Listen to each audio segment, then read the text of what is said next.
Hey everyone, this is WobblyWallaby. Today I'll be analyzing Sarah Irene, the hero class for Soulbinder. Will this be the magic DPS class we've all been hoping for PvE?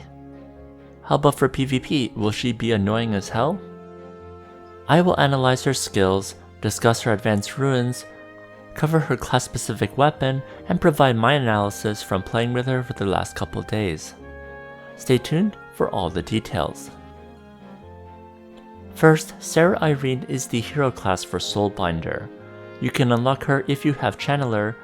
She costs a job voucher, so she is attainable as a free-to-play player. For this account, I don't have Channeler unlocked, which is why I can't get her right now. Next, from the game's recommended build page, she uses her own class-specific weapon. For offhand, she uses the magic damage increasing one. Typically, they would recommend the ignore magic defense one, but she's a bit different since she has a skill to ignore magic defense. Next, for armor, she uses the elemental damage increasing armor, and especially the fire damage increase is important. For garment, the skill damage one is important, and there's some great ignore magic defense as well. For footgear, the magic attack percentage increased boots are good, and for accessories, the fire accessories are the recommendations. Are you playing AFK games and want to run your game 24/7 without affecting your phone or computer's performance? Try UgPhone, a 24/7 cloud emulator with ultra-low latency. Here I'm playing Genshin Impact without needing to install more than 17 GB on my phone. Then I click on my device's menu to bring up a variety of options and switch to my other device. Here's my Ragnarok mobile device, where I park my character in Void and other MVP spawning places and idle here all day. There are multiple servers in Asia and one for America. There are many plans available, so check them out. If you do sign up, then use the invitation code WOBBLY to immediately get a bonus of 488 diamonds. Here I use the code, then I can use diamonds to try it out for 4 hours for free. Diamonds can also be used to get discounts on paid plans like $1 off the 7-day plan. I'll put a link in the description. Thanks to UgPhone for sponsoring this video. Next, for the following sections, thanks to Cremisi and Bacon for all the translations. I'll put a link to their Google Sheets in the description. That document has more details which I've excluded in this video, so please check them out. I did make some minor changes like her name and some wording, so there are some slight differences. Let's begin with her core hero skill. Sarah is the first one that you can equip her hero skill. You can select from 3 different talismans, each with great buffs. If you have level 4, the duration of these talismans is plus 10 seconds. This one is mandatory to play her, otherwise you only get it for 10 seconds by default. Having 20 seconds is very important. The cooldown of these talismans is 28 seconds, so you will have an 8-second gap as well. Next, at level 7 you get all 3 talismans, which is great. I think level 7 is mandatory for PvP. I think for PvE you could probably get away with it since the fire talisman is really good. The fire talisman gives a lot of skill damage and fire damage increase, and the ghost one resetting the skill cooldown delay is quite OP as well. Next, let's see this in action. I show that you can equip her core hero skill, and then when I put it at level 6 you can see how this works. When I press the skill, I go from fire to dark, then again from dark to ghost, and then back to fire. Here I cast Wish Ode, which will give me 1, but if I'm 7/7, then casting Wish Ode will give me all 3. Next is Wish Ode, an active skill, which is how you get your talismans. The great thing is you can apply this to yourself and one teammate, so this is a great party buff for one of your members. All 3 are insane for PvP, and I think this is a really busted skill. This rune also gives you a chance to dispel negative buffs from yourself and a teammate, which is really nice. Here I cast Wish Ode. At level 4 core hero passive it lasts for 20 seconds. There's a 28-second cooldown, so there will be 8 seconds where you don't have this buff. If you lack ignore magic defense, then this is where your damage will fall a ton. So ignore magic defense is still useful for this class. You may want to swap in your ignore magic defense offhand when it's on cooldown. Next is Green Maple, an active skill, and I'd say her primary spammable DPS. It does a lot of fire damage, is AoE, and has another explosion at the target and applies a fire curse. The rune also gives more damage.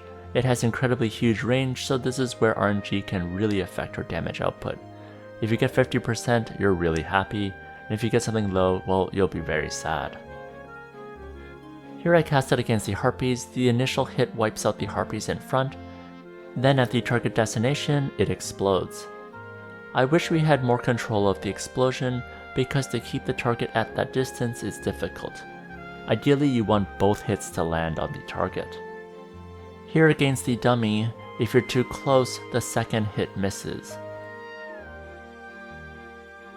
To have both hits land, you need to be about this far, which is not ideal for a boss if you have no tank, or if you're against a player that moves around a lot.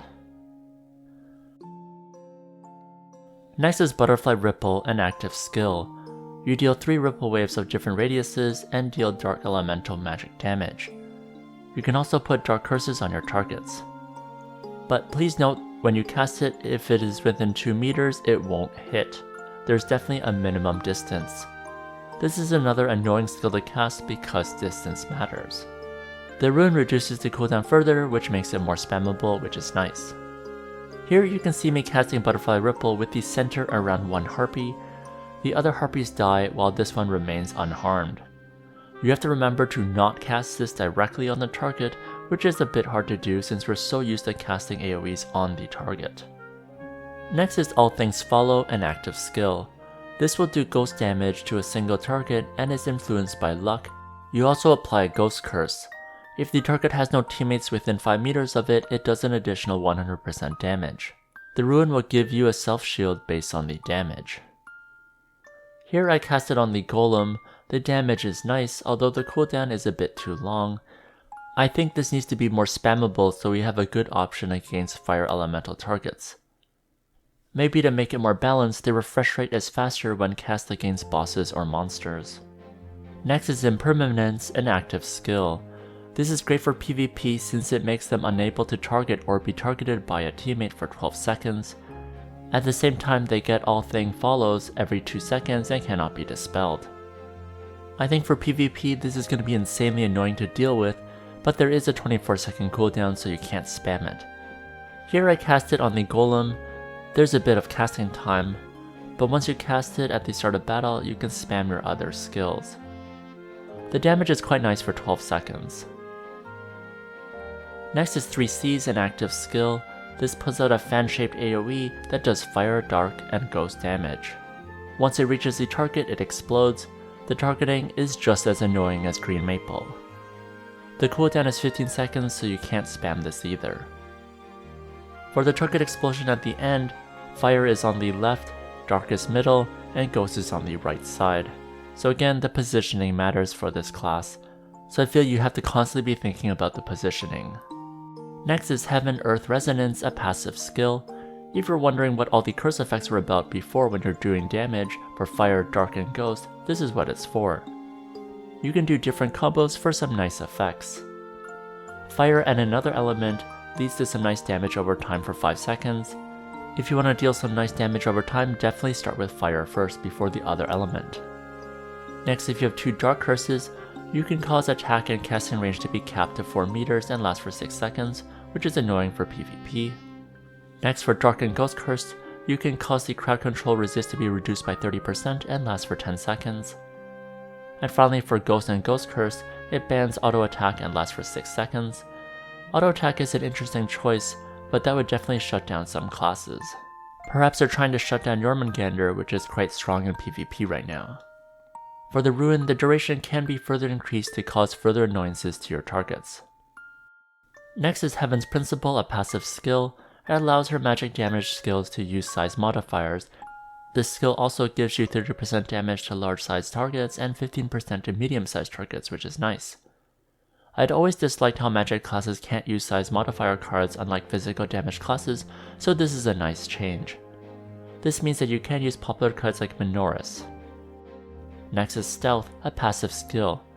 She'll do 50% more damage if Sarah is hidden, but her target is not. When Sarah is not hiding, then she does 50% more damage to a hidden target. For PvE, this is a great condition to have, since you can stay hidden and dish out more damage. For PvP, this is very situational, but a great damage booster. Next is Maggot, a passive skill.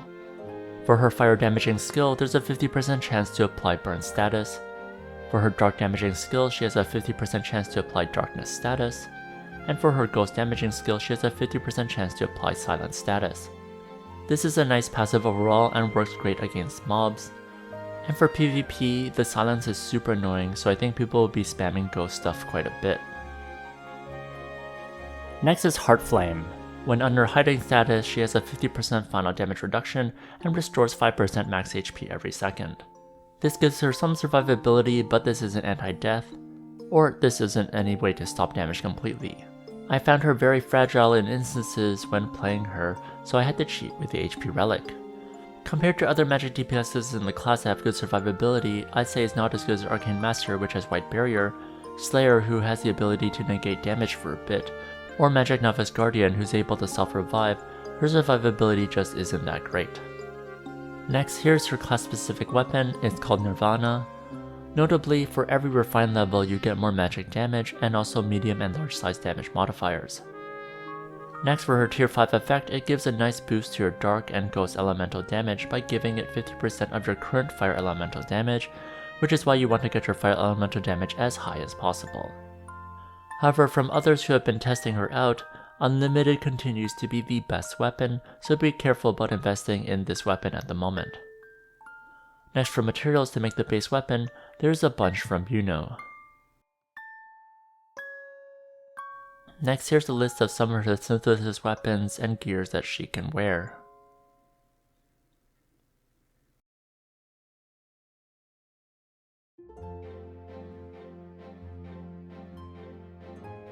Next, for Aesir Monument, here's some of interest. 10% magic attack, 10% magic penetration, 12% for fire, dark, and ghost damage, and 10% increased damage against medium and large sized targets. Unfortunately, no skill damage increase or movement speed increase. Next are some of my initial impressions from playing with her for a few days. I will do a more detailed PvE guide in the near future. I'm still playing with her. I don't think this is a boss killer we've been looking for. In this battle against the dragon, I'm using a 140% deposit account and fairly pricey items. At this deposit level, a physical damage class would be able to do much better. Wrathcracy, which is also a free to play unlockable class, would be able to destroy Sarah in damage and survivability. I find her targeting to be really hard, and you need a tank to do it efficiently, otherwise you're missing out on hits. I also find her survivability lacking, so she might be annoying in PvP, but she has no anti-death or damage immunity. It is good that she can deal dark, fire, and ghost. That combination is good and has potential to help out in Legend Museum Floor 3. At least she isn't stuck with a single element. So at the moment, she isn't the savior we're looking for PvE. She's not going to be like Genos or Ancient Artifact users, who are the viable magic DPS classes for PvE, but cost money to unlock and were limited time. For PvP, I think she'll be really annoying, and at 7-7 her talismans are even more annoying, and her curse effects against enemies are great too. So it seems like again they've created a really good magic user for PvP, but is not very good for PvE. What do you think about Sarah Irene? Let me know in the comments section. If you enjoyed this video, please like, comment, and subscribe.